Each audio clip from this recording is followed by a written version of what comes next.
Welcome, dear listener, to another journey into the mysterious corners of history. This is Sleepless Survivors, and tonight we invite you to drift into peaceful slumber while we explore one of the most enigmatic topics that has captured the imagination of alternative historians and curious minds alike, the lost empire of Tartaria. As you settle into your bed, let the weight of the day fall away. Feel your body sinking deeper into the mattress with each breath. Tonight's story is one of grand architecture, forgotten maps, and questions that echo through the corridors of time. Whether you believe in the mysteries we'll explore or simply enjoy the contemplation of historical puzzles, let this narrative carry you gently toward rest. Close your eyes now and let us begin. In the vast tapestry of human history, there are threads that seem to have been deliberately pulled loose, leaving gaps in the pattern that historians struggle to explain. One such thread is the story of Tartaria, a name that appears on hundreds of maps throughout the 18th and 19th centuries, yet has seemingly vanished from our collective memory and modern historical narratives. Breathe deeply as we start our exploration. In through your nose, filling your lungs completely. Hold for a moment, and release slowly through your mouth. Let each breath carry away tension, worry, and the need to judge what you hear. Tonight, you're simply a listener, floating through a story that may be history, may be mystery, or maybe something in between. The word Tartaria appears on maps dating back to the 13th century, and continues to show up well into the 1800s. On these cartographic documents, Tartaria is depicted as a massive empire, sometimes labelled as Great Tartary, encompassing vast territories across northern and central Asia. The region shown on these maps stretches from the Caspian Sea in the west to the Pacific Ocean in the east, from Siberia in the north down through parts of what we now know as China, Mongolia, and various Central Asian nations. Yet if you search for Tartaria in most modern history textbooks, you will find little to nothing. The name has been largely replaced in historical records by references to various nomadic peoples, tribal confederations, and the more familiar names of nations and empires that we learn about in school. This absence is what first sparked curiosity among researchers who began to ask, how does an empire so prominently featured on centuries of maps simply disappear from historical consciousness? Let your mind wander now through these old maps. Picture yourself as a cartographer in 1700, carefully drawing the boundaries of known lands. Your quill scratches across parchment, spelling out the name Tartaria. You mark its cities, its mountains, its rivers. You have consulted with travellers, read accounts from merchants and explorers. To you, in this moment, Tartaria is as real as France, as tangible as England. The name Tartaria itself has interesting origins. It derives from Tartars or Tatars, terms used by Europeans and Middle Eastern peoples to describe various Turkic and Mongol groups who swept across Asia and into Eastern Europe during the medieval period. The most famous of these groups were the Mongols under Genghis Khan and his descendants, who established the largest contiguous land empire in human history during the 13th and 14th centuries. The Mongol Empire, at its height, controlled territory from Korea to Hungary, from Siberia to Southeast Asia. After the death of Genghis Khan, this massive empire fractured into several khanates, each ruled by different branches of his family. These included the Golden Horde in Russia and Eastern Europe, the Ilkhanate in Persia, and the Middle East, the Chagatai Khanate in Central Asia, and the Yuan dynasty in China.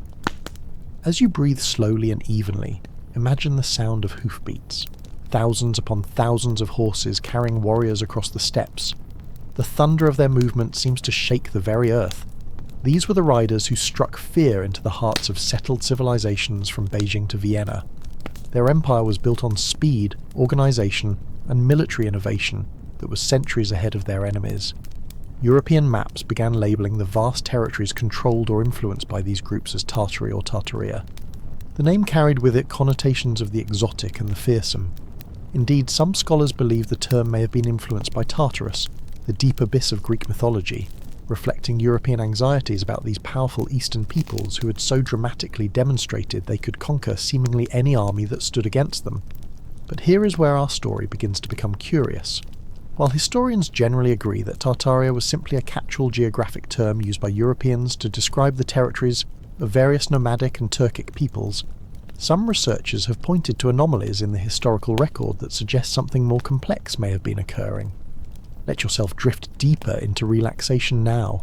Your muscles are loose and heavy. Your breathing is steady and calm. As you float in this state between waking and sleeping, consider the questions that have emerged from dusty archives and forgotten documents. One of the primary pieces of evidence cited by those interested in the Tartarian mystery is the sheer consistency with which the name appears on maps across different nations and time periods. Maps from France, England, Russia, China, and the Islamic world all mark this region with similar names and boundaries. For something that mainstream historians often dismiss as merely a vague geographic designation, it shows remarkable stability across hundreds of years of cartography. The Encyclopaedia Britannica of 1771 contains a detailed entry on Tartary, describing it as a vast country in the northern parts of Asia, bounded by Siberia on the north and west, with various descriptions of its regions, peoples, and characteristics. The encyclopedia divides Tartary into several regions: independent Tartary, Chinese Tartary, Russian Tartary, and others. Each is described with geographic detail and cultural observations. If Tartary was merely a vague European term for unfamiliar lands, why would it receive such specific encyclopedic treatment? Why would cartographers and scholars spend so much effort mapping its internal divisions and documenting its characteristics? Feel the softness of your pillow beneath your head. Notice how your body has found its natural resting position.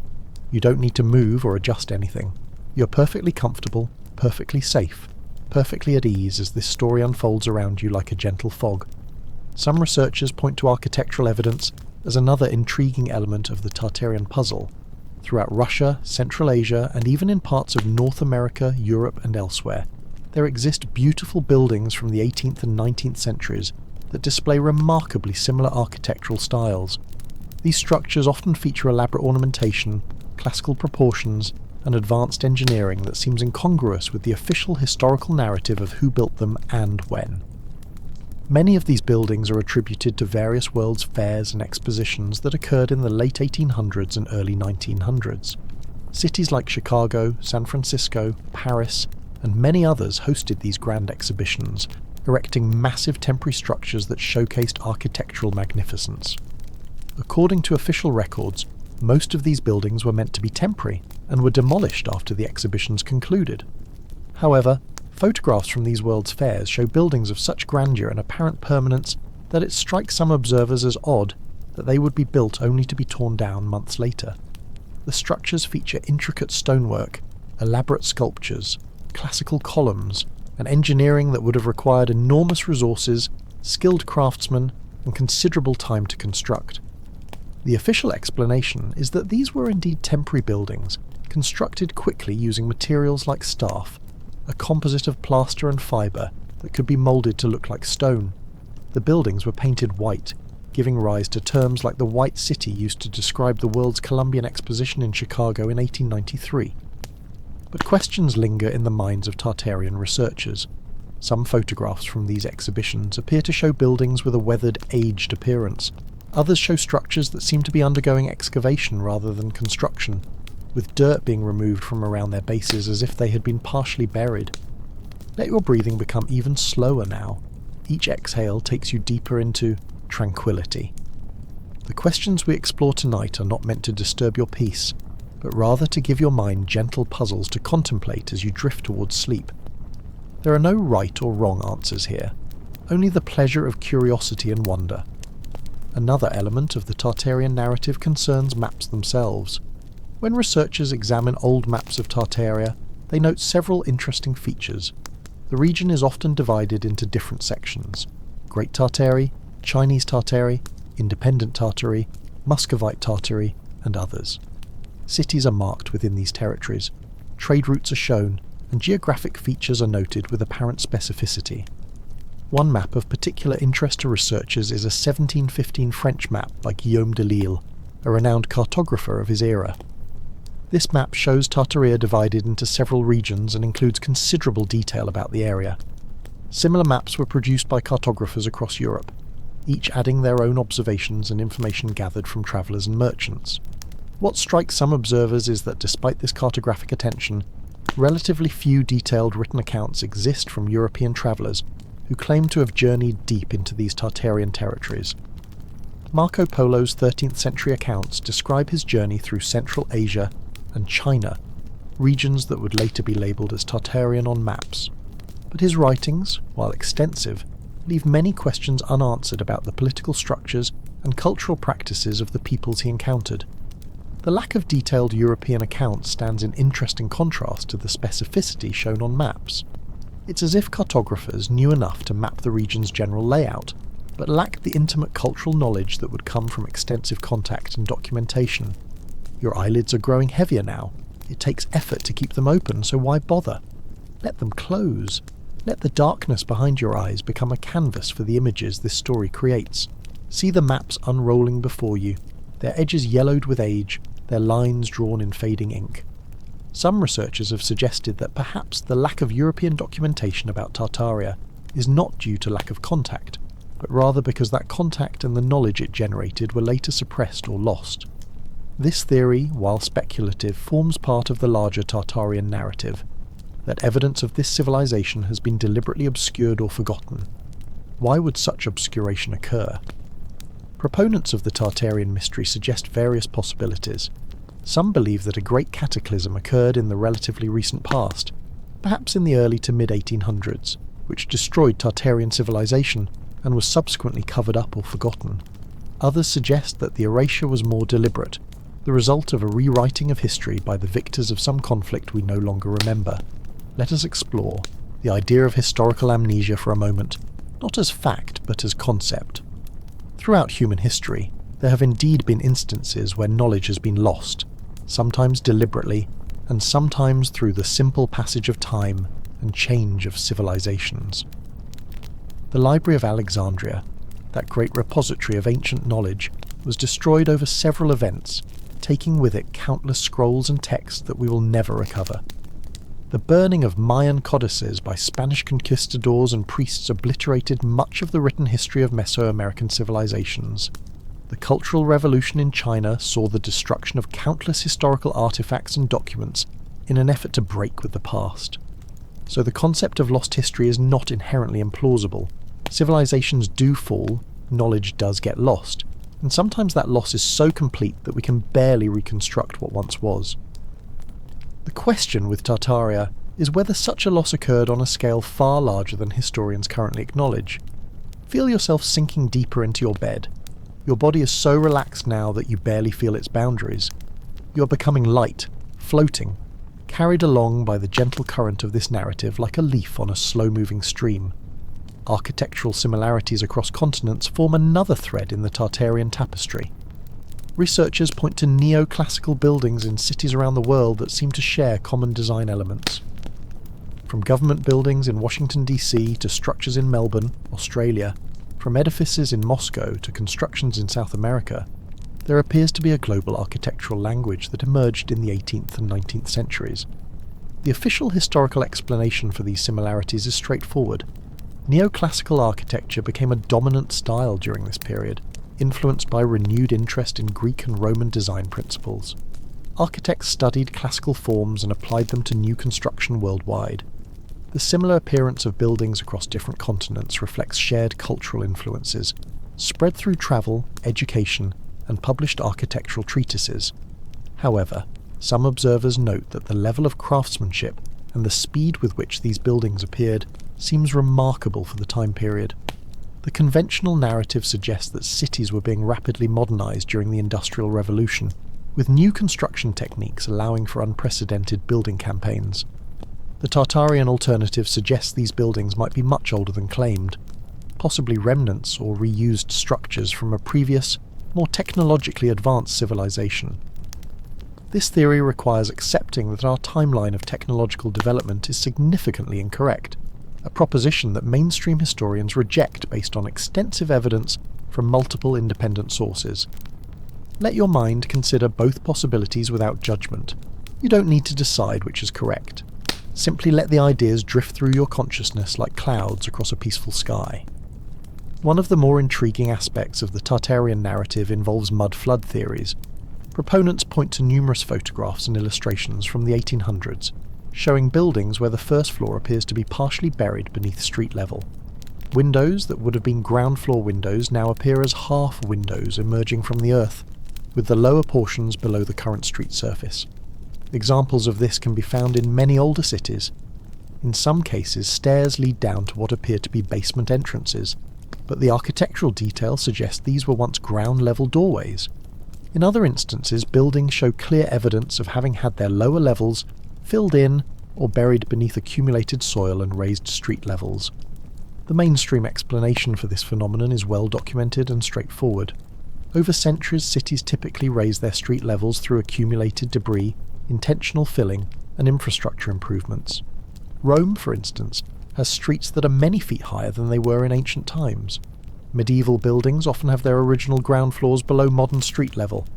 This process is gradual, occurring over generations, and is well understood by archaeologists and urban historians. The Tartarian interpretation suggests something more dramatic: a worldwide mud flood that buried the first floors of buildings across multiple continents within a relatively short time period. This catastrophic event would have occurred sometime in the 1700s or 1800s, though dates vary depending on which researcher you consult. Proponents point to historical events that might correlate with such a catastrophe. Volcanic eruptions such as Mount Tambora in 1815, which caused the year without a summer, demonstrate that natural events can have global climatic impacts. Major earthquakes, tsunamis, and other disasters are well documented throughout history. However, for a mud flood to have the global impact suggested by Tartarian theories, it would need to leave evidence in geological records, which mainstream geologists say is not present. The sediment layers that would result from such an event would be detectable and datable using modern scientific techniques. No such layer has been found corresponding to the proposed time frame. Your breathing is so slow and steady now, each breath a gentle wave lapping at the shore of consciousness. You're at peace with these mysteries. They don't need to be solved tonight. They are simply stories to occupy your mind as it transitions from waking to sleeping. Thoughts that require nothing from you but passive listening. The technology question forms another branch of Tartarian speculation. Some researchers claim that old photographs show evidence of advanced technology that shouldn't have existed in the time period depicted. Streetlights powered by electricity, for instance, appear in some cities earlier than conventional history suggests they should. The official historical record documents the development of electrical technology and its implementation in stages. Arc lights were demonstrated in the early 1800s. The incandescent bulb was developed by multiple inventors throughout the middle 1800s, with Thomas Edison creating a practical, long-lasting version in 1879. Cities began installing electric street lighting in the 1880s and 1890s, with the process taking decades to complete in most places. Photographs that seem to show streetlights in cities before these dates are often questioned by Tartarian researchers. Could these lights be evidence of earlier electrical knowledge? Or might they be gas lights, which were widely used throughout the 1800s and can appear similar to electric lights in old photographs? Some researchers also point to the elaborate electrical systems that existed at World's Fairs, which showcased cutting-edge technology. The World's Columbian Exposition in Chicago featured extensive electrical lighting and displays, powered by generators built specifically for the event. These demonstrations were meant to showcase the coming electrical age, but their sophistication has led some to wonder whether the technology was truly as new as claimed. The presence of advanced plumbing systems in old buildings is another point of curiosity. Elaborate water and sewage systems, sometimes found when renovating 19th century structures, seem sophisticated for their era. However, historians point out that Roman civilization had advanced plumbing 2,000 years ago, and that knowledge of hydraulic engineering never completely disappeared. During the 1800s, as cities grew and industrialization progressed, significant investment went into infrastructure, including water and sewage systems. Let yourself drift further now. The boundary between the story and sleep is becoming blurred. Perhaps you're still following every word, or perhaps phrases are starting to wash over you without full comprehension. Either way is fine. There is no test, no need to remember everything. This is simply a voice in the darkness, accompanying you toward rest. The question of maps deserves deeper exploration. When examining cartography from the 1700s and 1800s, several interesting patterns emerge. Tartaria appears consistently, but its borders and internal divisions shift from map to map. Sometimes it encompasses massive territories, Other times it's shown as more limited in scope. Some maps show Great Tartary as independent from China, while others show Chinese Tartary as a region within or tributary to the Chinese Empire.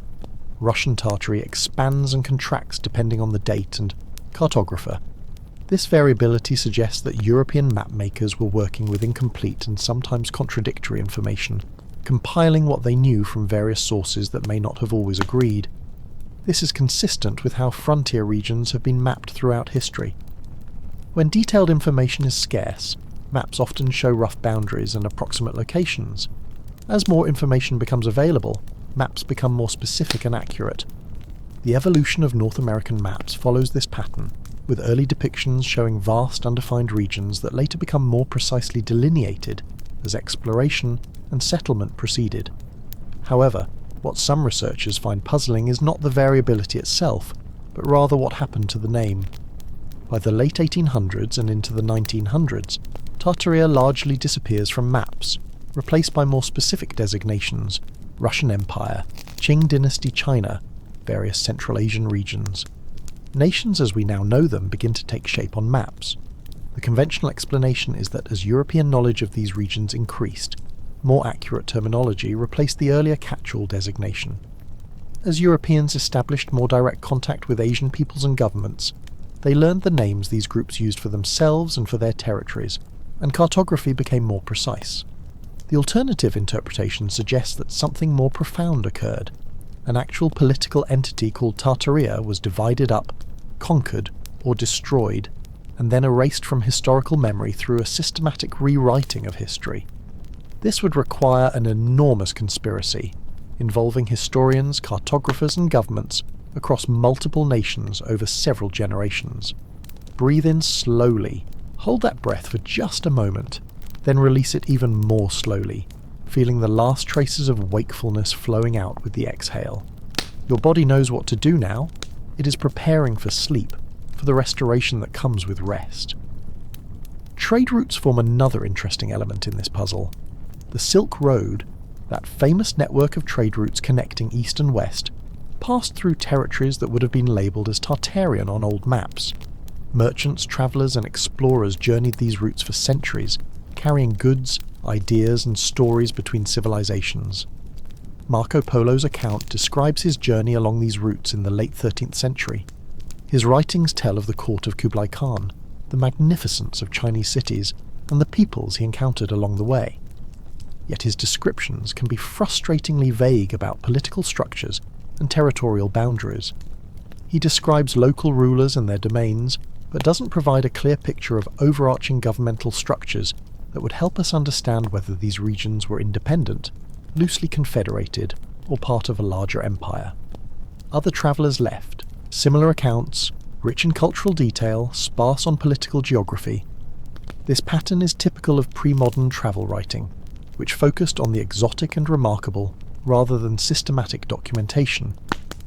Travellers wrote for audiences hungry for tales of strange customs and distant wonders, not for future historians trying to reconstruct political boundaries. Muslim scholars and travellers from the Middle East also wrote about these eastern regions, often with somewhat more systematic attention to political structures. Ibn Battuta, the 14th century Moroccan explorer, travelled extensively through Central Asia and beyond, leaving detailed accounts. Chinese historical records documented the various peoples and empires on their borders and beyond. Russian chronicles described interactions with peoples to their east and south.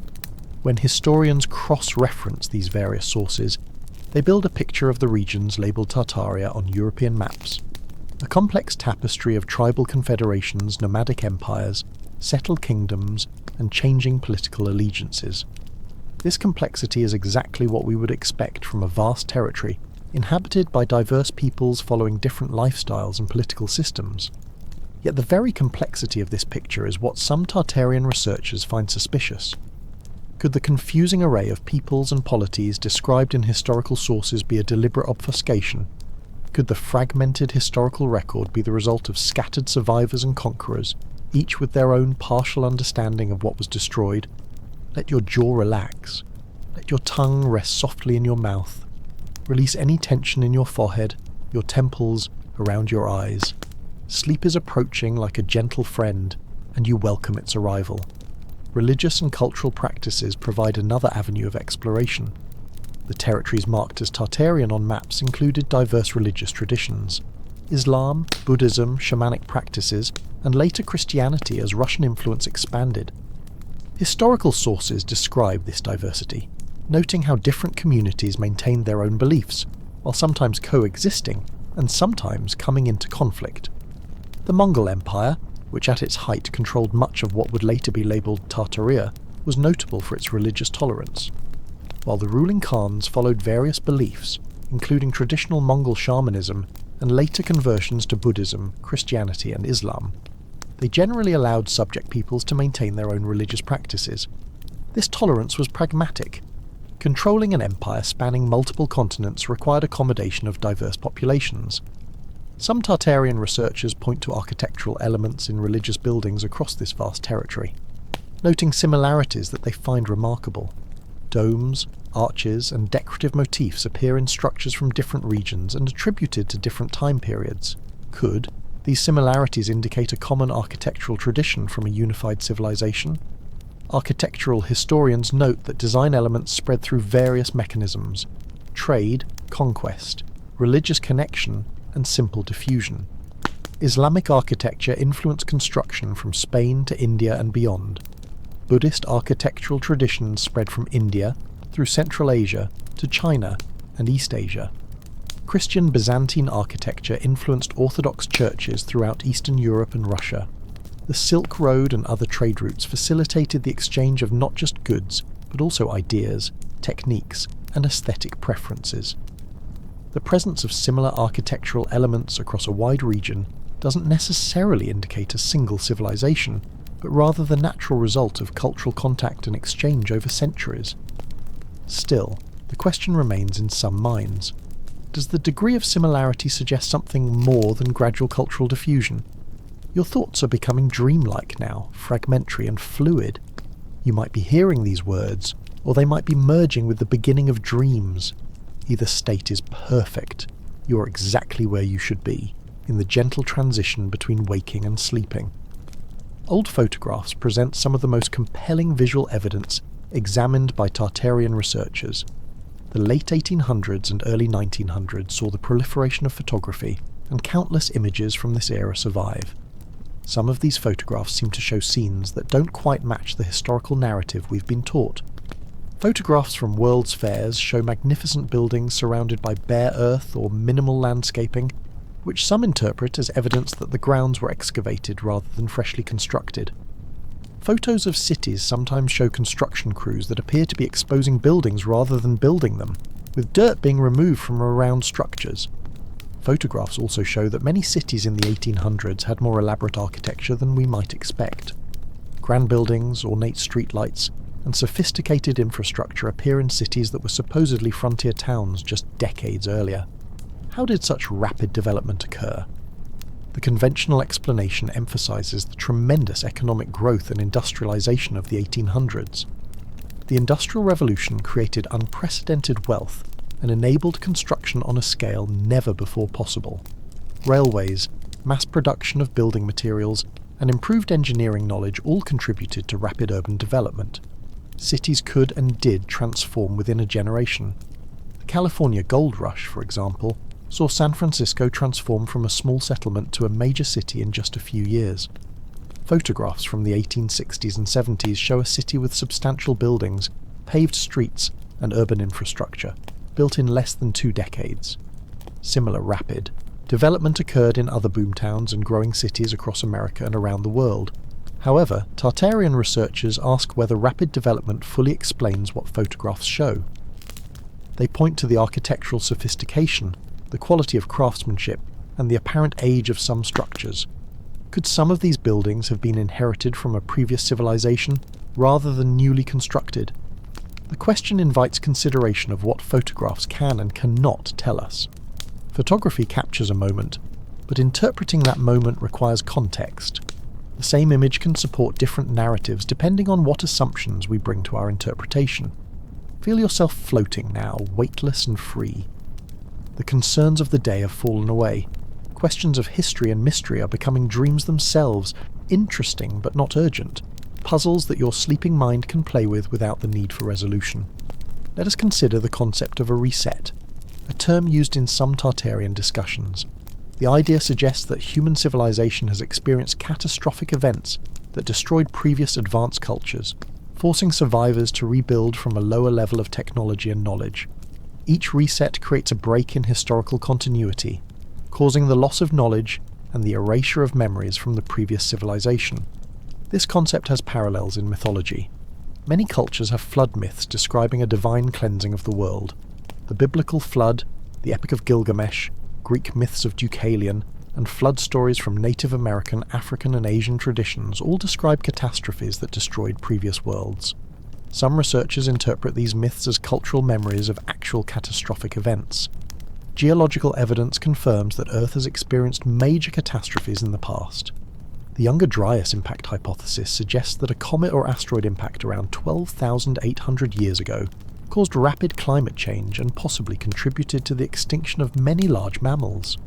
The Bronze Age collapse around 1200 BCE saw the simultaneous downfall of several major civilizations around the Mediterranean, possibly triggered by earthquakes, drought, and social upheaval.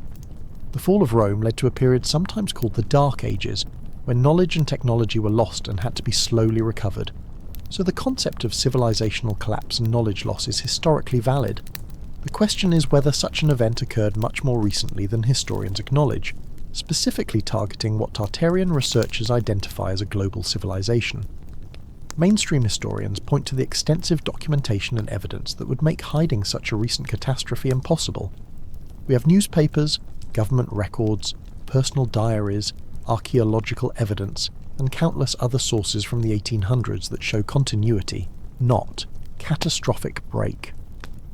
While regional disasters certainly occurred, including devastating earthquakes, famines, and disease outbreaks, no global catastrophe of the type that would destroy a worldwide civilization appears in the historical record.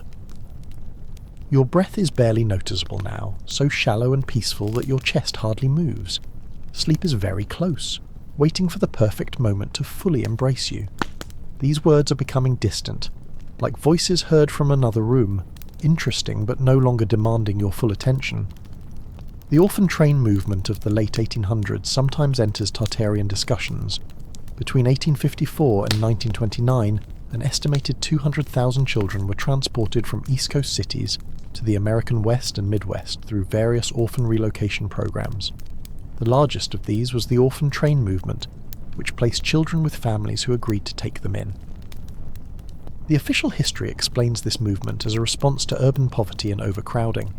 Many children were genuine orphans, while others came from families unable to care for them due to economic hardship. The movement was seen as a solution, finding homes for children who needed them with families in growing Western communities who needed labour and could provide family environments.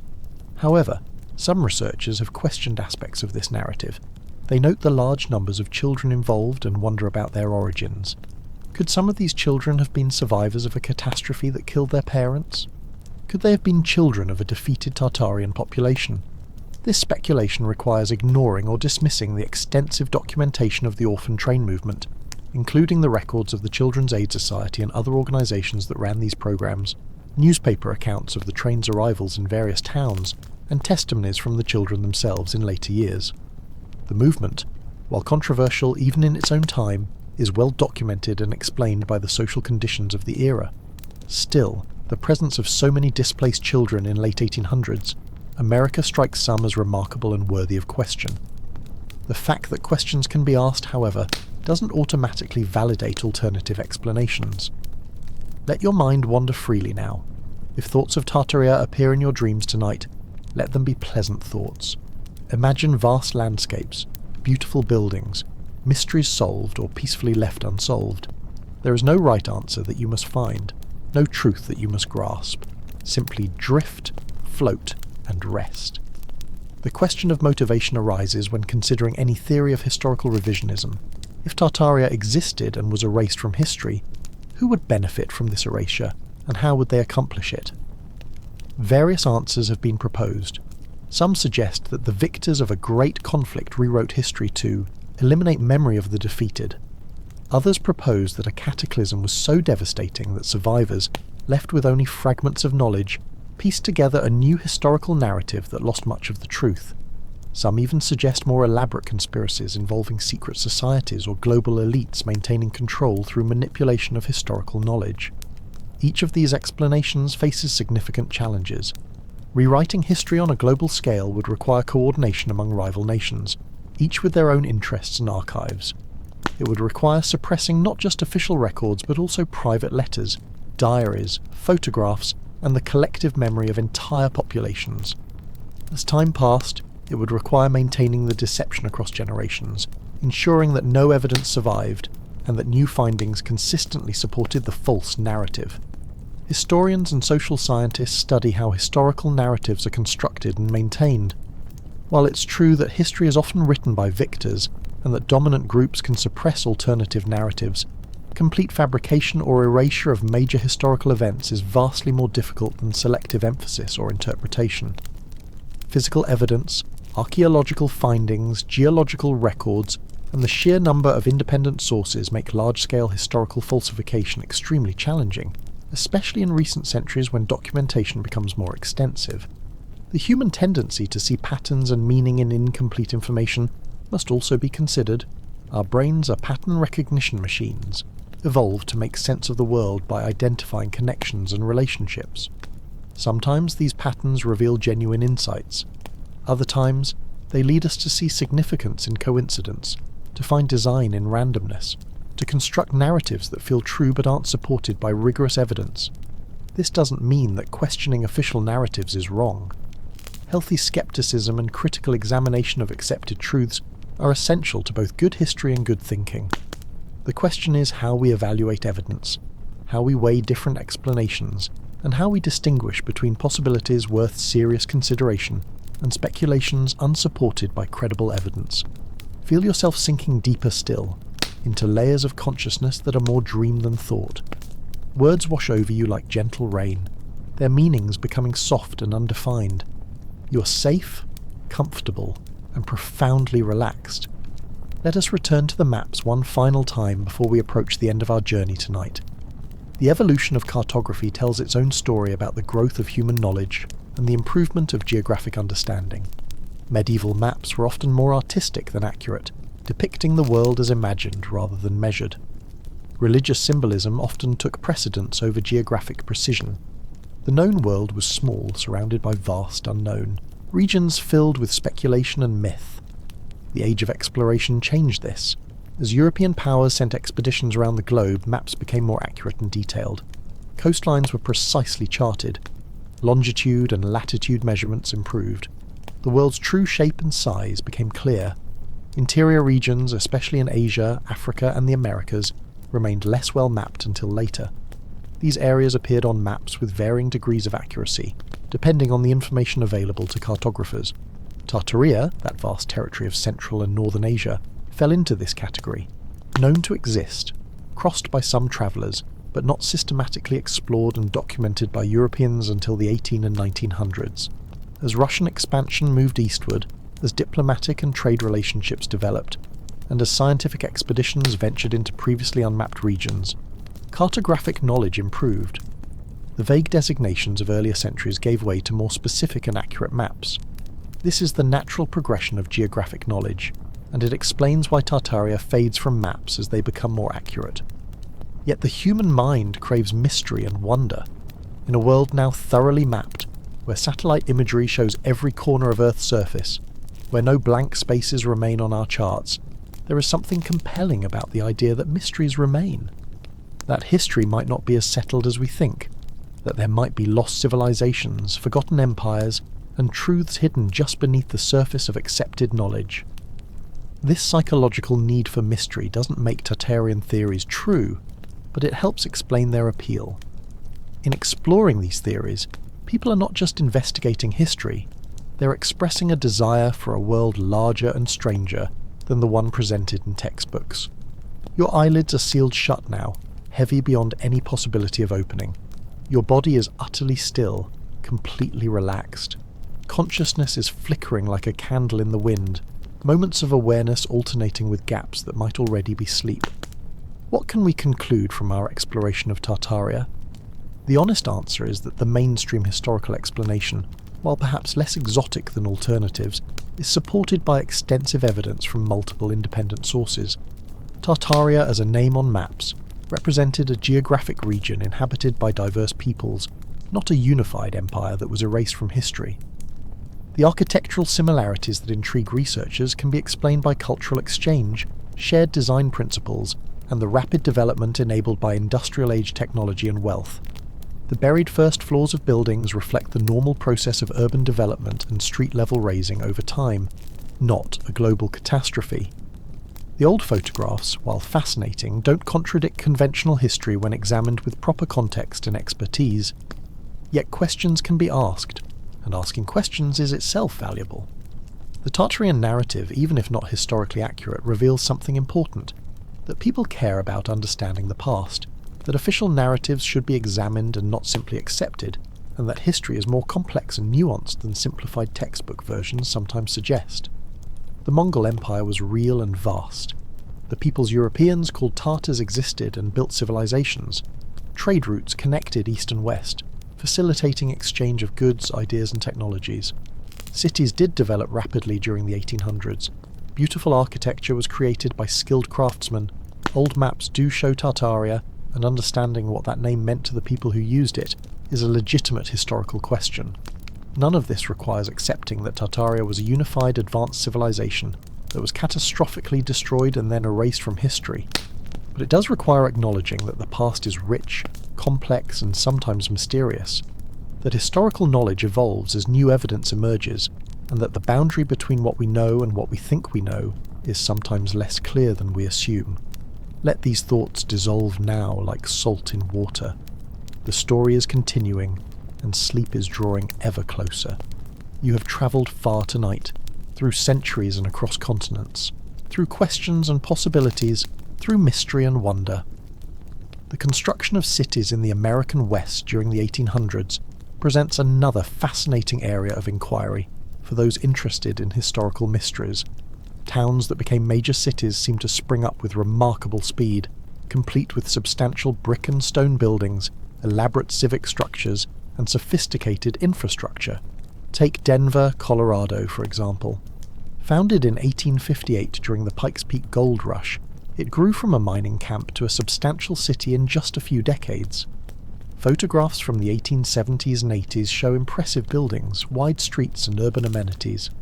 Similar patterns appear in cities throughout the Western Territories, rapid transformation from wilderness or small settlements to urban centres. The conventional historical explanation emphasises several factors that enabled this rapid development. The railroad brought materials, labourers and capital to remote locations. Telegraph lines enabled communication and coordination. The discovery of gold, silver and other valuable resources created sudden wealth that financed construction. Immigrants and migrants brought skills and labour. Prefabricated building components could be manufactured in established cities and shipped west. Yet some observers wonder whether this explanation fully accounts for the scale and speed of development. Building substantial structures requires not just materials and labour, but also skilled craftsmen, stonemasons, carpenters, metalworkers, architects.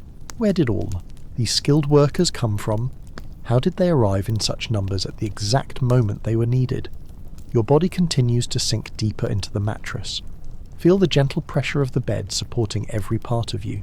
Your shoulders, your back, your legs, all perfectly cradled.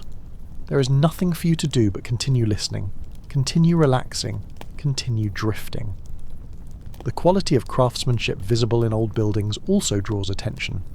Intricate stone carvings, elaborate metalwork, precise joinery and woodwork all suggest a level of skill and attention that seems at odds with the rushed boomtown atmosphere of frontier development.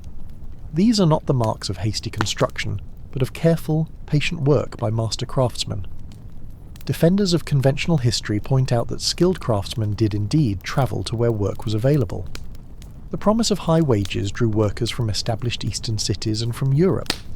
Building trades were well organised, with apprenticeship systems that produced skilled workers. The presence of quality craftsmanship in frontier cities demonstrates the mobility of skilled labour and the economic incentives of boom periods. not evidence of inherited structures from a lost civilization. Still, the questions persist. In city after city, photographs show buildings that appear weathered and aged in pictures taken soon after the city's founding. Windows and doors are sometimes partially below street level, even in relatively new towns. Architectural styles that seem too sophisticated for rough mining camps appear in early photographs. Each of these observations has potential conventional explanations. Buildings can weather quickly in harsh climates. Street levels are raised as infrastructure develops. Settlers often brought cultural aspirations with them, building structures that reflected the cities they came from rather than adapting to frontier circumstances. They built the cities they imagined, not the rough camps that might seem more appropriate to their situations. Breathe slowly and deeply. Each breath takes you further from waking consciousness. Your mind is becoming quiet, thoughts appearing and fading like stars glimpsed through shifting clouds. Soon even these thoughts will fade, leaving only peaceful darkness and rest. The World's Columbian Exposition in Chicago in 1893 serves as a focal point for many Tartarian theories. This massive fair covered more than 600 acres and featured over 200 buildings. The centerpiece was the White City, a collection of grand neoclassical buildings designed by renowned architects and built to showcase American achievement and progress.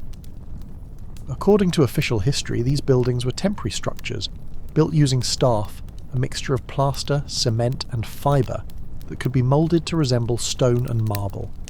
The buildings were erected quickly, many in less than 2 years, using standardised components and innovative construction techniques. After the fair ended, most were demolished, though a few permanent structures remain, including the Museum of Science and Industry. The fair attracted more than 27 million visitors over its 6-month run. It showcased technological innovations including the Ferris wheel, moving sidewalks, and extensive electrical lighting. The White City became famous for its beauty, its unified architectural vision, and the sense of grandeur it conveyed. Photographs of the exposition show buildings of remarkable scale and apparent solidity. Columns, domes, sculptures, and elaborate ornamentation create an impression of permanence. The buildings appear massive and substantial, not temporary or makeshift.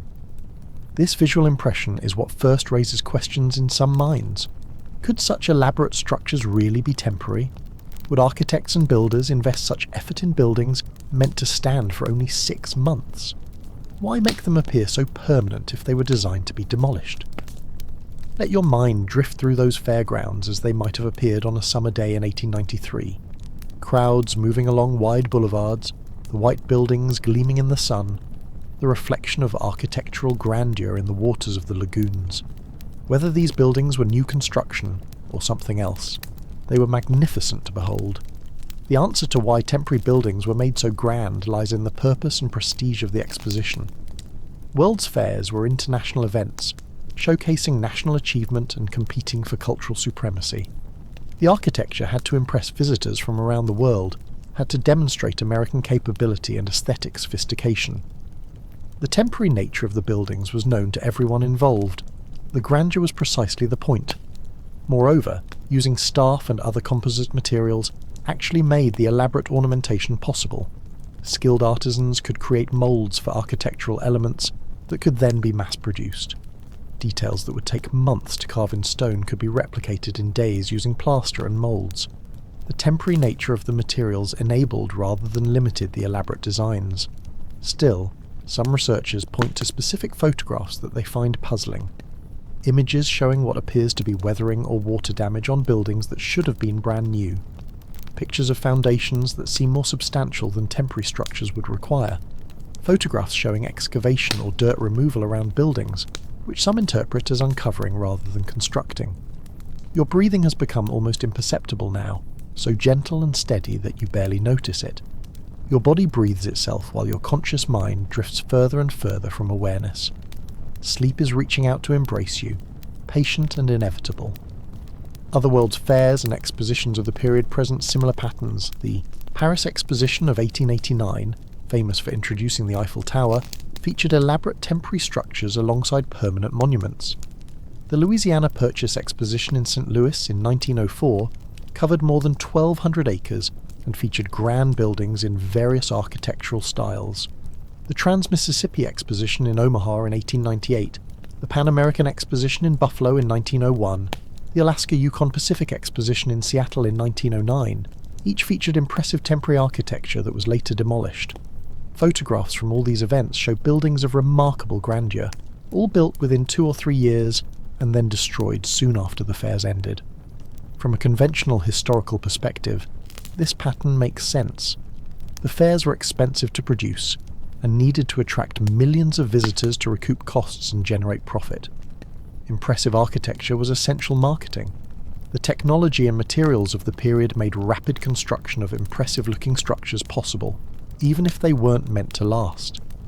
After the fairs, the land was needed for other purposes, and maintaining empty exhibition buildings would be expensive with no purpose. From a Tartarian perspective, the pattern seems suspicious. So many magnificent buildings built so quickly, then destroyed so thoroughly. Could these fairs have served another purpose? To explain the existence of advanced architecture that had actually been inherited rather than newly built? Could the construction of fair buildings have been a cover for restoration and renovation of existing structures?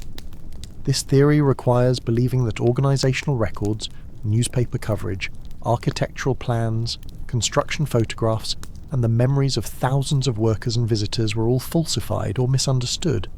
It requires believing that buildings stood empty and unknown until fairs provided a convenient explanation for their existence. The logistical challenges of such a deception would be enormous. Let your mind release these questions. They're interesting to contemplate, but they don't require answers tonight. Let them drift away like leaves on a stream, interesting as they pass, but not demanding your attention or concern. You are here to rest, not to solve mysteries. The architectural style known as Beaux-Arts, which dominated much of the fair architecture, has its own interesting history. The style emerged from the École des Beaux-Arts in Paris, where architects were trained in classical principles and grandeur of design. Beaux-Arts architecture emphasized symmetry, elaborate ornamentation, classical orders, and monumental scale.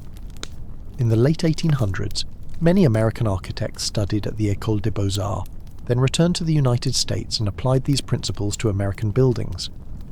The result was a generation of public buildings, train stations, libraries, and civic structures that shared a common aesthetic vocabulary drawn from classical Greek and Roman architecture, filtered through French academic training. This explains why buildings from this period, whether in New York, Chicago, San Francisco, or elsewhere, often share similar design elements.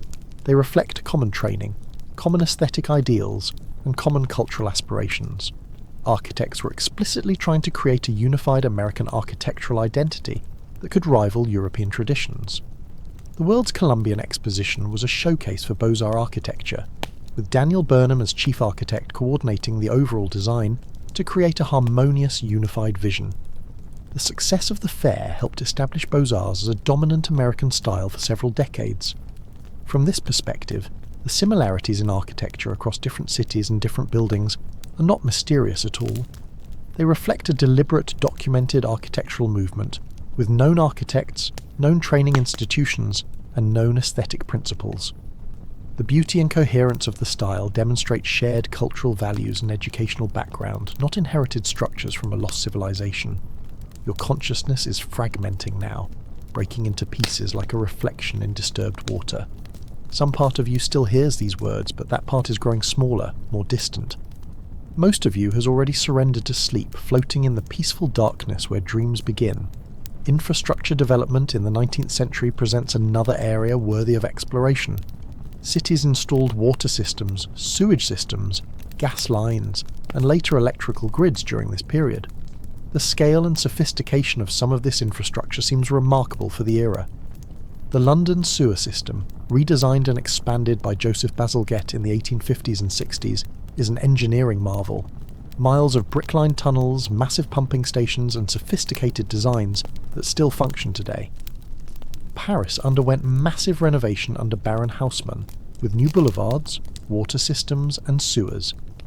New York, Chicago, and other American cities developed extensive underground infrastructure during the same period. The conventional explanation emphasizes the urgent need for better sanitation as cities grew. Cholera epidemics and other diseases made clear that medieval waste disposal methods couldn't serve industrial-age cities.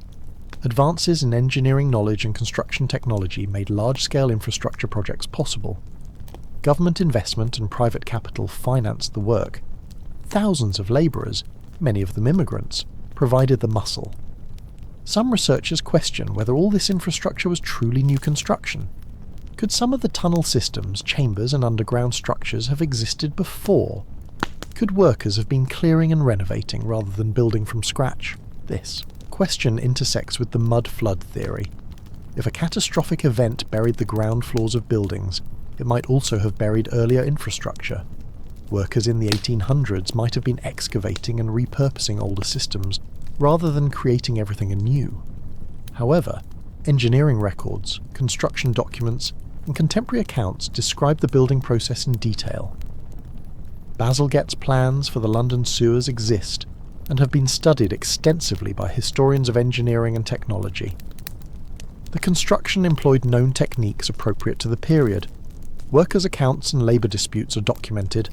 Photographs show construction in progress. Moreover, earlier infrastructure did exist in many cities, and was documented as such. Roman sewers in Rome, medieval water systems in various cities, these were known and sometimes incorporated into later systems. When older infrastructure was discovered during construction, it was noted as such, not hidden or misrepresented. Let these questions of tunnels and sewers fade into the background of your mind. Your body is completely at rest now, every muscle loose and heavy. You're safe in your bed, warm and comfortable, sinking deeper into peace with each passing moment. The technology of photography itself plays an interesting role in Tartarian theories. Photography became widely available in the mid-1800s, providing visual documentation of cities, buildings, and daily life. These photographs are a primary source of evidence for those interested in alternative histories. The daguerreotype process, invented in 1839, was the first practical photographic method. By the 1850s, various improved processes made photography more accessible. By the 1870s and 80s, photography was common enough that we have extensive visual records of cities and buildings from this period. This timing is significant. Photography became widespread just as many cities were undergoing rapid development and transformation. We have visual records of this transformation, photographs showing construction, demolition, street raising, and urban change. These photographs document the processes that mainstream history describes. However, photographs require interpretation. A photograph shows what was visible to the camera at a moment in time, but doesn't explain the context. A building being excavated from dirt might be under construction, with a foundation being dug, or it might be an older structure being uncovered. The photograph alone doesn't tell us which interpretation is correct. This ambiguity is where alternative interpretations find space. When official narratives and visual evidence seem to conflict, or when photographs show things that don't quite match expectations, questions arise. Are the official explanations incorrect, or are the photographs being misinterpreted? Critical analysis of photographs requires considering the photographer's intent, the technical limitations of the era, the context in which the image was created, and how it was described at the time. A photograph showing a building surrounded by bare earth might be evidence of excavation, or it might simply show a new building on an undeveloped lot before landscaping was complete. Contemporary descriptions, if available, can clarify which interpretation is correct. Your thoughts are dissolving like morning mist under sunlight. Words and ideas lose their sharp edges, blending together into gentle, meaningless sounds. You're so deeply relaxed that awareness itself is becoming optional, a choice you no longer need to make. The concept of architectural inheritance deserves deeper consideration. Throughout history, civilizations have indeed reused and repurposed buildings from earlier eras. Roman structures were incorporated into medieval buildings. Medieval castles were converted into Renaissance palaces. Ancient temples became Christian churches, became mosques. This process is well documented and uncontroversial. The question is whether this process occurred on a much larger scale than currently acknowledged. Could many buildings attributed to the 1800s actually be much older, reused and renovated rather than newly constructed? Could entire cities contain inherited infrastructure that has been misattributed to more recent construction?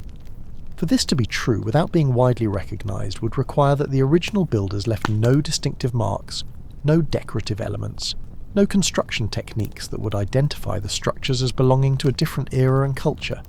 It would require that renovations were so complete that no evidence of earlier construction methods remained. It would require that all documentation of the original builders was lost or suppressed. Archaeological and architectural analysis can usually identify the age and origin of structures with considerable precision.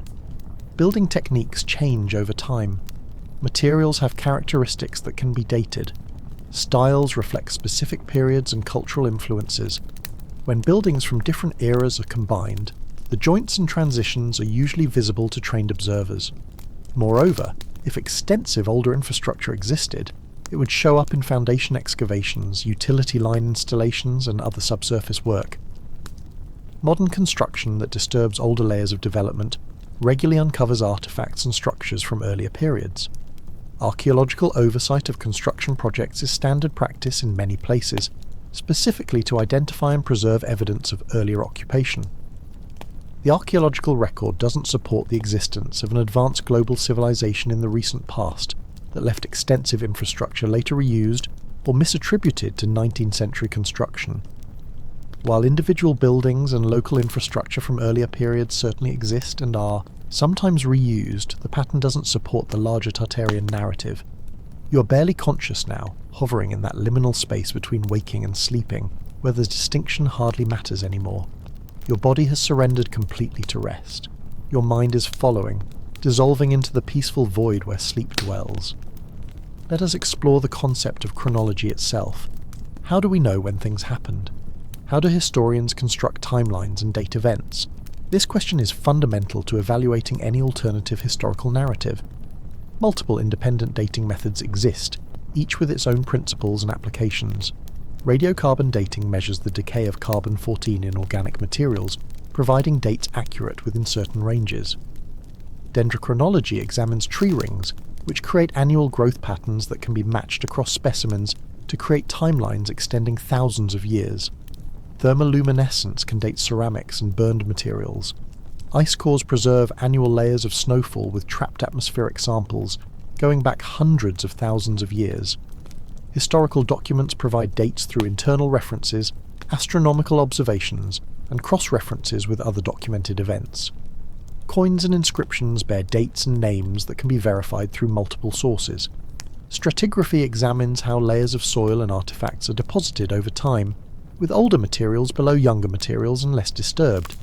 These various methods cross-check each other. When different dating techniques applied to the same material produce consistent results, confidence increases. When historical documents can be verified through scientific dating, and when archaeological layers match historical accounts, the chronology becomes robust. For the Tartarian narrative to be correct, much of this chronological framework would need to be wrong. Events dated to the 1800s would need to have occurred in a different time frame. Technologies thought to be developments of the Industrial Revolution would need to be much older. The entire structure of historical time, verified through multiple, independent methods, would need revision. This doesn't make alternative chronologies impossible, but it does make them extremely difficult to support without extensive evidence. Any proposed revision of historical chronology needs to explain not just why all existing methods are wrong, but also present alternative evidence robust enough to replace the current framework. Let thoughts of time and chronology drift away. Time itself is becoming meaningless as you float in the eternal present moment of half-sleep.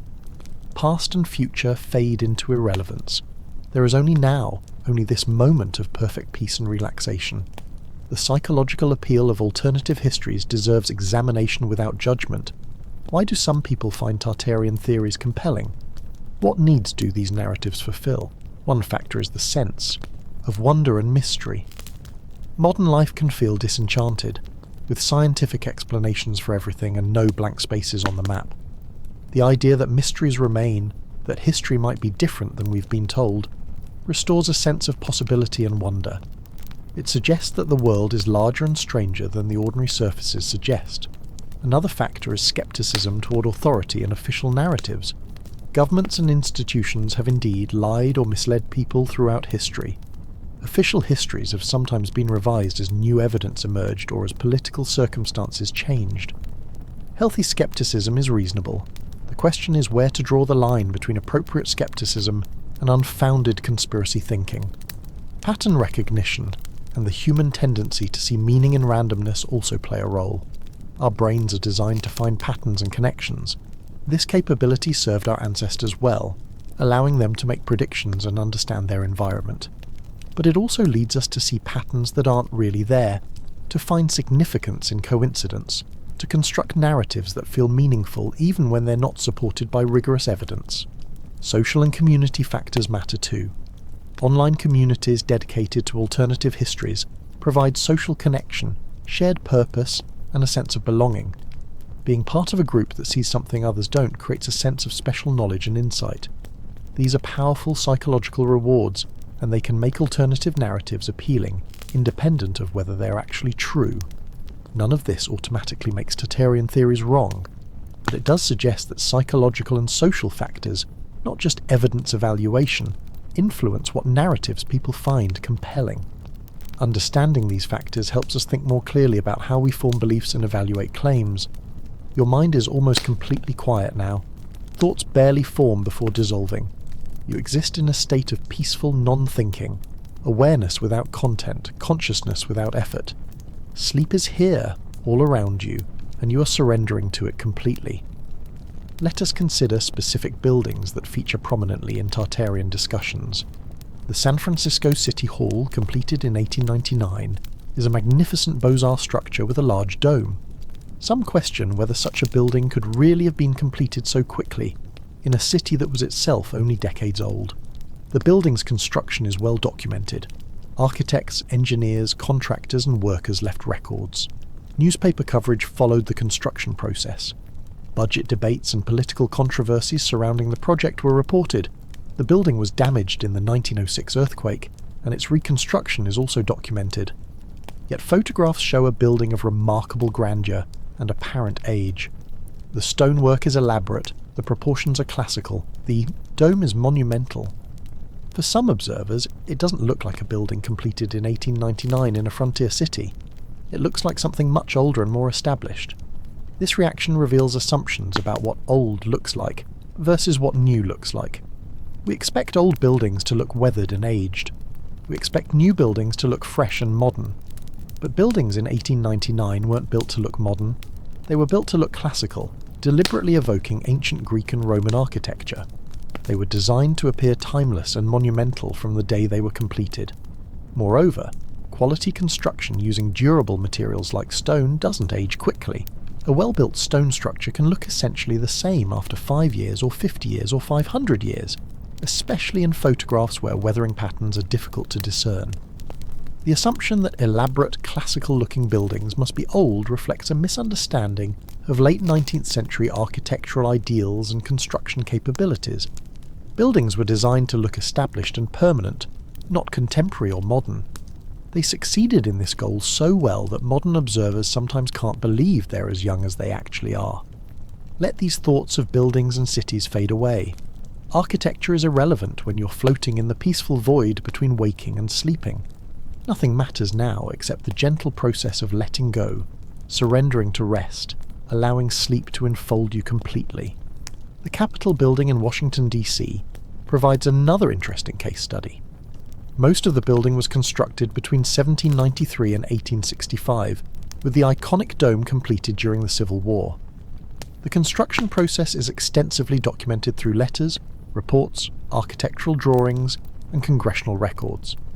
Yet the building's classical design, marble construction, and elaborate ornamentation lead some to question the official timeline. Could such a magnificent structure really have been built by a young nation still establishing itself? Could the dome really have been constructed during a civil war? The answer is yes, and the reasons reveal much about how 19th century Americans thought about their nation and its future. The building was designed to be impressive, to rival European Parliament buildings, to demonstrate that the young American Republic was permanent and significant. The classical design deliberately evoked Greek democracy and Roman republicanism, connecting American government to ancient traditions. The construction during the Civil War was itself symbolic. Despite the nation being torn by conflict, President Lincoln insisted that construction of the dome continue, stating that it was a sign that the Union would endure. The dome's completion in 1863 was a deliberate message about national continuity and survival. This building, like many 19th century government structures, was aspirational. It was built not to reflect what America was at the moment of construction, but what Americans hoped and believed it would become. The buildings were designed to look established and permanent, to project confidence and stability, even when the nation was young and uncertain. This aspirational quality explains much of what Tartarian researchers find puzzling. Buildings look too grand, too permanent, too established for young cities and a young nation. But that grandeur was precisely the point. Americans were building for the future they envisioned, not just for their present circumstances. Your body is perfectly still now, barely breathing, completely at rest. Your consciousness is a flickering candle, moments away from going out completely. Let it go out. Let the darkness become complete. Let sleep take you entirely. St. Basil's Cathedral in Moscow, with its colourful onion domes, was completed in 1561, well before the Tartarian period that some researchers focus on. Yet it sometimes appears in Tartarian discussions because of its distinctive architecture and the questions it raises about construction capabilities in the 16th century. The cathedral's construction is documented in Russian historical sources. Built on the order of Ivan the Terrible to commemorate the capture of Kazan, it reflects Russian Orthodox architectural traditions mixed with influences from Byzantine and Asian sources. The distinctive domes and elaborate decoration were intentional design choices, creating a structure meant to evoke the heavenly Jerusalem. The building demonstrates that impressive, elaborate architecture has been constructed throughout history by civilizations with the wealth, skill, and motivation to create monuments. The existence of magnificent old buildings doesn't prove the existence of a lost advanced civilization. It proves that historical civilizations, when they chose to invest resources and effort, could create lasting works of remarkable beauty and sophistication. Human capability hasn't changed significantly over the millennia. Ancient Egyptians built the pyramids. Romans built the Pantheon and the Colosseum. Medieval builders created Gothic cathedrals. Renaissance artists and architects produced countless masterpieces. In every era, when societies possessed sufficient resources and organization, they created impressive structures. The buildings that Tartarian researchers point to as evidence of a lost civilization are actually evidence of something else: human ambition, skill, and the desire to create lasting works that express cultural values and aspirations. They are evidence that our ancestors were capable, creative, and ambitious, not that they inherited structures from an earlier unknown civilization. Release all thoughts now. Let your mind become empty, a blank space where sleep can enter and fill you completely. You are ready. Your body is ready. Your mind is ready. Sleep is here, waiting for you to take the final step and let go entirely. The Great Exhibition of 1851, held in London's Hyde Park, was the first of the international expositions that became common in the late 19th century. The exhibition was housed in the Crystal Palace, an enormous structure of cast iron and glass that covered 19 acres. The Crystal Palace was revolutionary in design, using prefabricated standardized components that were manufactured off-site and assembled in the park. The building was completed in less than a year, demonstrating that rapid construction of large structures was indeed possible with industrial-age techniques and materials. After the exhibition, the Crystal Palace was dismantled and rebuilt in a different location, where it stood until destroyed by fire in 1936. Its entire history, from design through construction, exhibition use, relocation, and eventual destruction, is thoroughly documented through text, drawings, and photographs. This building demonstrates several important points relevant to Tartarian theories. Large, impressive structures could indeed be built quickly using industrial-era techniques. Temporary or semi-permanent buildings could be substantial and elaborate. The use of standardized components and innovative materials enabled construction at scales and speeds that would have been impossible in earlier eras. The Crystal Palace also illustrates how technology and materials enabled new forms of architecture. The iron and glass construction created vast open interior spaces filled with natural light, something that couldn't be achieved with traditional stone and timber construction. This was genuinely new architecture, made possible by industrial production of iron and large sheets of glass. Progress in architecture and engineering is real and documented.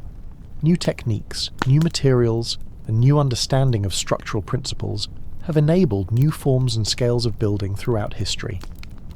The impressive structures of the 19th century don't require a lost civilization to explain them. They reflect genuine technological and engineering advancement. You're almost entirely asleep now. Only the smallest fragment of consciousness remains, a tiny awareness floating in vast darkness. That fragment is about to dissolve completely. When it does, you will be fully asleep, deeply resting, peacefully dreaming. Let it dissolve, let it go, sleep now. Let us return once more to the question of historical narratives and how they're constructed. History is not simply a collection of facts, it's a story we tell about the past, based on available evidence and interpreted through present concerns and perspectives. Historical narratives change over time as new evidence is discovered, as new analytical methods are developed, and as cultural perspectives shift. Things that were once accepted as historical fact have been revised or rejected. Details that were overlooked or misunderstood have been clarified. This is the normal process of historical scholarship, not evidence that history is unreliable or fabricated. The Tartarian narrative is itself a historical narrative, an attempt to make sense of evidence that some people find puzzling or inadequately explained by mainstream history. It reflects questions about architectural sophistication, gaps in historical records, and patterns that seem significant to those who notice them. The difference between mainstream historical narratives and alternative narratives like the Tartarian theory lies largely in methodology and evidence standards. Mainstream history requires that claims be supported by multiple independent sources, that evidence be evaluated rigorously, that alternative explanations be considered and addressed, and that new claims fit coherently with the large body of existing verified knowledge. Alternative narratives often rely more heavily on anomalies, gaps, and patterns that may or may not be significant. They may dismiss mainstream evidence as fabricated or misinterpreted without providing robust alternative evidence. They may construct explanations that require numerous assumptions and extensive coordination without clear mechanisms for how such coordination could occur. This doesn't make alternative narratives automatically wrong, but it does mean they face a higher burden of proof when they contradict well-established historical understanding. Extraordinary claims, as the saying goes, require extraordinary evidence. Your consciousness is gone now, dissolved completely into sleep. These words continue, but you no longer hear them with any conscious awareness. You are asleep, deeply and peacefully asleep. Your body rests, your mind rests. You are safe and comfortable, and completely at peace.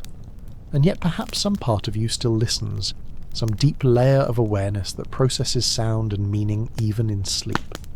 For that listening presence we continue, speaking softly in the darkness, accompanying your sleep rather than preventing it.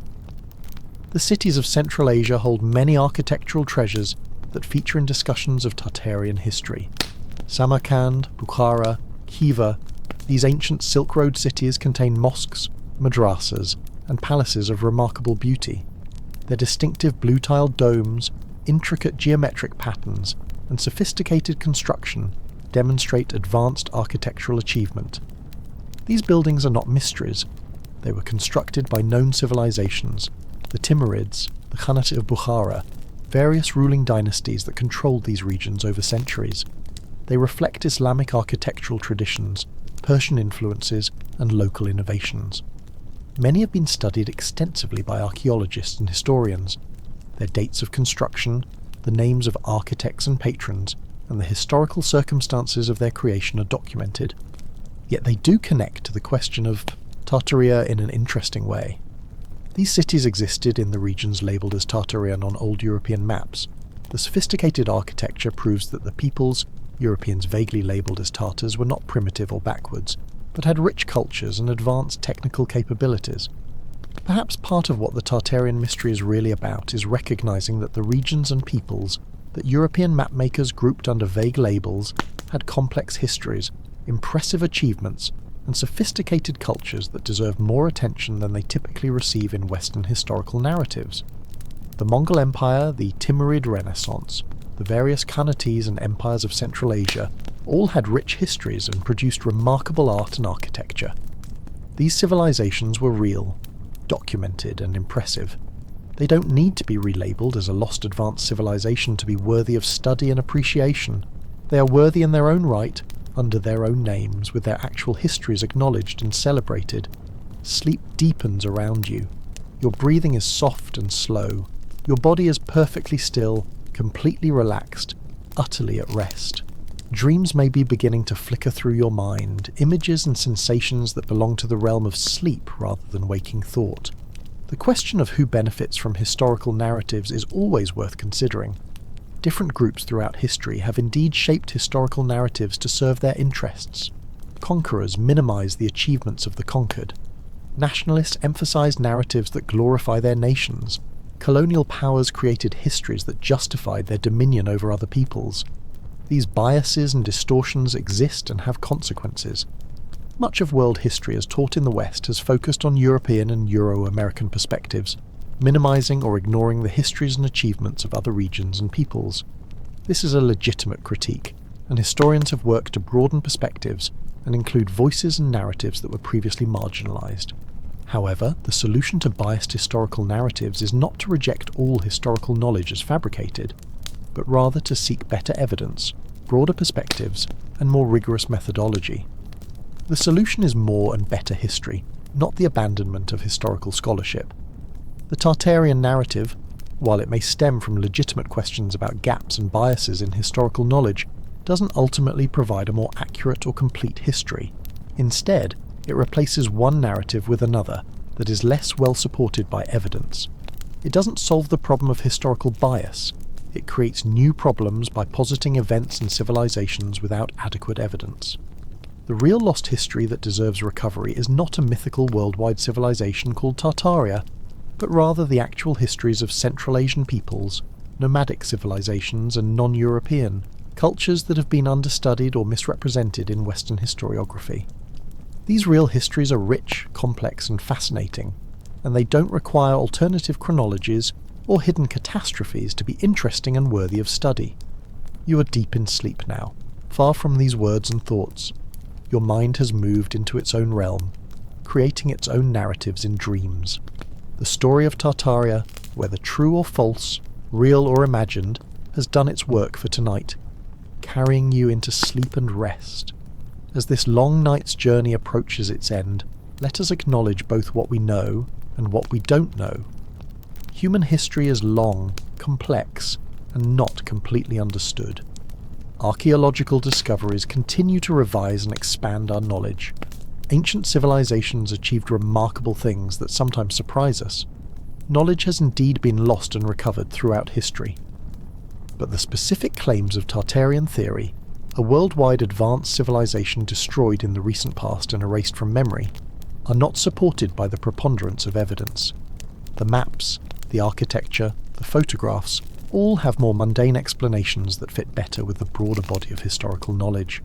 This doesn't mean questions shouldn't be asked. Curiosity is valuable. Skepticism toward official narratives is healthy.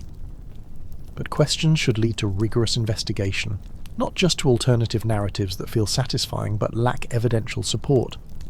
The real wonder of history lies not in hidden civilizations and suppressed knowledge, but in the actual story of how humans have spread across the world, adapted to countless environments, created diverse cultures, built civilizations and continuously learned, invented, and created.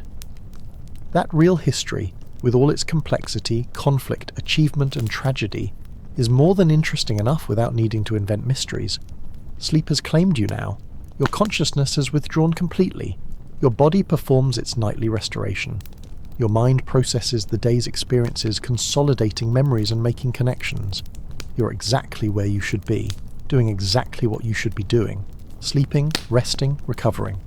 For those still listening in the depths of sleep, or for those who might hear these words in the liminal space of half-waking, know that morning will come. You will wake, refreshed.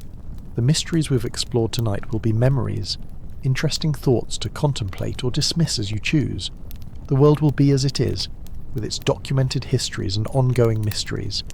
Perhaps you'll research Tartaria further, examining maps and photographs and forming your own conclusions. Perhaps you'll simply file tonight's story away as an interesting diversion, a narrative that helped you sleep. Either choice is fine. The exploration of ideas, Even ideas that may not be true has value. It exercises the mind, stimulates curiosity, and encourages critical thinking. The important thing is to bring to such explorations both openness and rigour. Openness to consider new ideas, but rigour in evaluating evidence and reasoning. The buildings still stand whether they're from the 1800s or from an earlier lost civilization.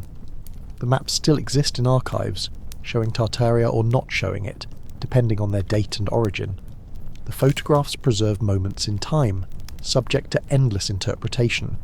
The world is full of wonders, both explained and unexplained, and you are sleeping peacefully, undisturbed by questions of history and chronology. These are daytime concerns.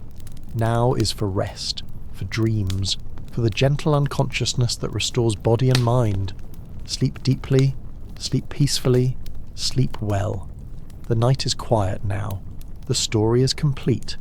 All questions have been explored, if not answered. All perspectives have been considered.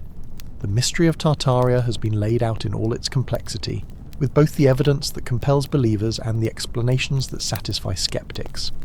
But none of that matters now, in the deep hours of the night, when sleep has claimed you entirely.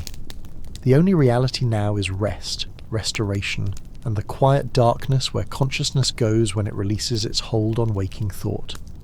Tomorrow you may remember some of what you heard tonight. More likely, most will have faded like dreams, leaving only vague impressions and scattered images. That's perfectly fine.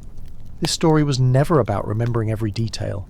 It was about providing your mind something to follow as it made its journey from waking to sleeping. That journey is complete. You've arrived at deep sleep, the restful state where healing occurs, where the body repairs itself, where the mind processes and integrates the day's experiences. Stay there. Rest there. Let sleep do its important work. The Empire of Tartaria, whether it existed or not, is less real now than the dreams that flicker through your sleeping mind. History itself is less real than the simple present fact of your sleeping body, breathing softly, resting deeply, safe and comfortable and at peace. Let all questions dissolve into the darkness. Let all curiosity fade into stillness. Let all wondering settle into simple being. You are, you exist, you sleep. Nothing more is required. And so we come to the true end of this night's journey. Through old maps and older mysteries, through questions without answers and possibilities without proof, through cities that appeared and fairs that vanished, through catastrophes proposed and civilizations imagined, we have travelled together. You have been an excellent companion, listening patiently, following the thread of narrative, allowing yourself to drift when drifting was appropriate. You have given yourself the gift of this time, this space, this opportunity to rest, while your mind was occupied with interesting thoughts. Now those thoughts are gone, dissolved into sleep. Now you rest in the darkness, in the quiet, in the peace that comes when consciousness releases its hold and allows the body and mind to simply be. Sleep on, dear listener. Sleep through the remaining hours of night. Sleep until morning comes and wakes you naturally, gently, leaving you refreshed and restored. This has been Sleepless Survivors, accompanying you into rest with stories of mysteries and wonders, of questions and possibilities, of history, both known and imagined. May your sleep be deep. May your dreams be pleasant. May you wake tomorrow refreshed and renewed. Good night. Sleep well. Rest peacefully.